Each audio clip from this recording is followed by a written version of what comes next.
The Education Minister concedes a decision to partially reopen schools at Alert Level 3 is as much about childcare as education, and the preference is that students stay away. It follows a vocal backlash from teachers and principals who say the decision to partially reopen schools is irresponsible and will be a complete shambles. At Level 3, early childhood centres and schools would open up for students up to Year 10, but attendance will be voluntary. But if it's not safe to eat a burger inside a McDonald's restaurant at the same alert level, how is it safe to send even some of our children to school? I asked Education Minister Chris Hipkins a short time ago, is this education or childcare? Well, of course, it's a combination of both.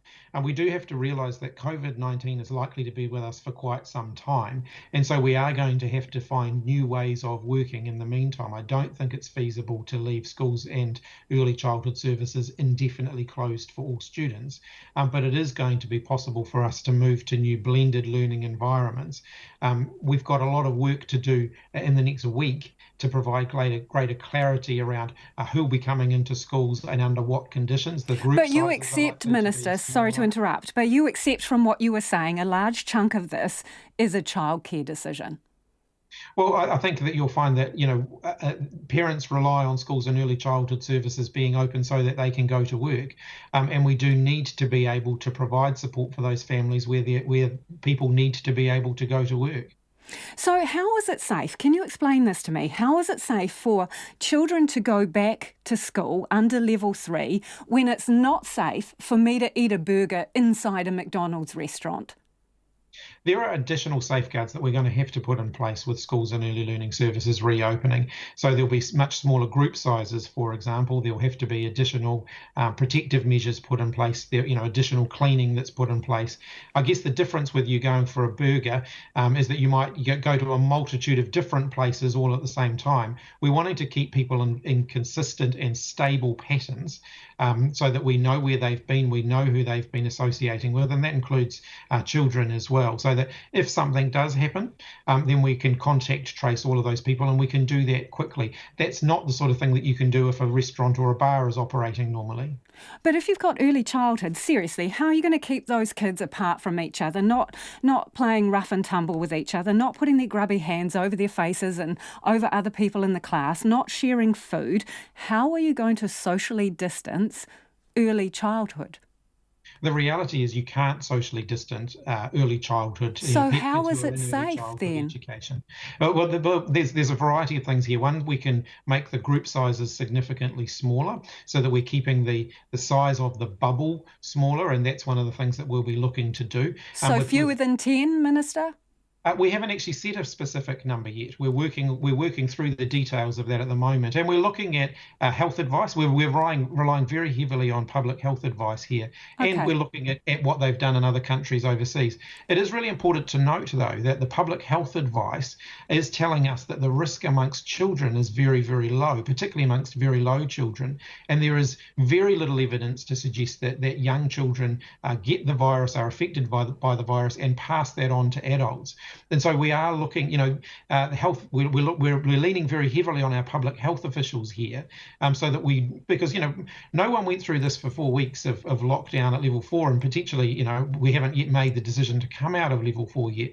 To see all that good work undone at Level 3, the government's not going to be making decisions that put us at greater risk there. But if public health advice is that it is unsafe to have any more than 10 people at a tangi or a funeral, or more than 10 people at a wedding, then are you going to have fewer than 10 children in every classroom?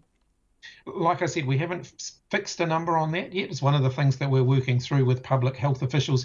And there are logistical issues that we've got to work through with the centres. For example, they've got to look, and it might be slightly different in different contexts, because you've got to look at the physical space that they have available to them, and making sure, we do want to make sure that we've got bubbles operating within an early childhood service, for example, that they can ensure they're not going to come into contact with another bubble. Yeah, the Prime Minister, though, has told us very firmly that even if we go to Level 3, we have to keep our bubble tight. Maybe just introduce 1 or 2 people. You're talking perhaps as many as 10 in that school setting, perhaps even more.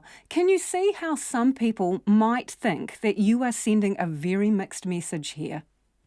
Well, no, because like I said, I think that the health advice is that the risks of COVID-19 spreading in, say, an early childhood setting are very, very low.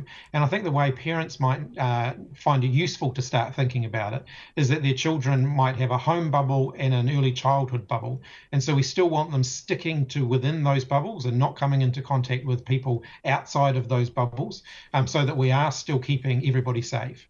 What do you say to the criticism that there is a lack of leadership at the top in education right now? I think there's been some incredible leadership in education. I think the fact that we've managed to get everybody onto distance learning in a very short space of time suggests that people have been working incredibly hard to make this work. But we cannot keep schools and early learning services closed indefinitely. And we're working very hard to make sure that we're keeping risk very low, and that we're making decisions that are based on public health advice. Now, we've got some communication challenges around making sure that people are aware of how schools and early learning services will operate, that it won't be business as usual. They're not coming back. You won't see 600 kids in a school hall for an assembly for quite some time. Okay, so how many kids are you expecting to come back? Are you asking parents to register if they'd like to send their kids? Now, what we're saying is if parents can keep their kids home, we're asking them to keep their kids home. So they would have to So that's the point, Minister. You actually don't want them to turn up. In the statement on the Prime Minister's webpage, she says, for children who are able to distance learn, this is still the best option. So you actually don't want them to turn up, do you? No, that's right. We need to have schools and early learning services operating for those who need to go to them. But we don't. If parents can keep their kids home, we are asking them to keep their kids home. What do you think it's going to be like in practical terms for teachers to try and teach some children who are in the room and others who are still distance learning? How will that work? Look, there's no doubt it's going to be a significant challenge, and we're supplying as much support as we can, including those hard packs of materials that are being put out there. There's a lot of resources that we're supplying to schools. There is no question this is going to be a real challenge for teachers, and I want to thank them for their professionalism in taking on the task. I think, like everybody else around the country, under the restrictive environment that we have under level 4 now, and under level 3 when we get to level 3, and even under level 2, everyone is having to work a bit differently, and everyone is going to be finding that quite challenging. And educators are no different in that regard to what the rest of the country is grappling with. This is a challenge for everybody. So what guarantees can you give to teachers and parents that their children or they themselves will be safe in a school environment when they have to come back under level 3, teachers in particular? Yeah, look, the guarantee that I can give them is that we're relying on public health advice when we make these decisions around the reopening of schools and early childhood services. I can also give them the guarantee that we are not going to take action if it risks putting the gains that we've made during the level 4 lockdown, if it risks us undoing that good work. So we're working very, very carefully through that and considering all of those criteria in great detail. And I also do want to provide the reassurance that even when we get to the point where schools and early learning services are operating, people who are in higher risk categories, and we've got a number of teachers who are older and in higher risk categories, we will be supporting them to stay home. Would it be best if parents did register if they wish to or plan to send their children to school? Because we know some parents are being emailed by schools asking for them to register. So what's your position on that? That's one of the things that the Ministry of Education has been working through with schools today, and they'll keep working through that over the next day or two. So I think by early next week, we'll have much clearer guidance to be able to give to schools and to parents. Bearing in mind, we're still several weeks away from when schools and early learning services are likely to reopen. And I think in preparing that more detailed guidance, it is important that we work with the people who are ultimately going to have to implement it. Minister, just before you go, should private schools be collecting wage subsidies when they're getting fees from parents? Look, it's going to differ based on the scenario they find themselves in. They still need to meet the same criteria as other businesses who are collecting the wage subsidy, which means they have to demonstrate that their revenue has decreased by more than 30% directly as a result of COVID-19. And if they meet that criteria, then they can collect the wage subsidies. So you're comfortable with private schools collecting wage subsidies?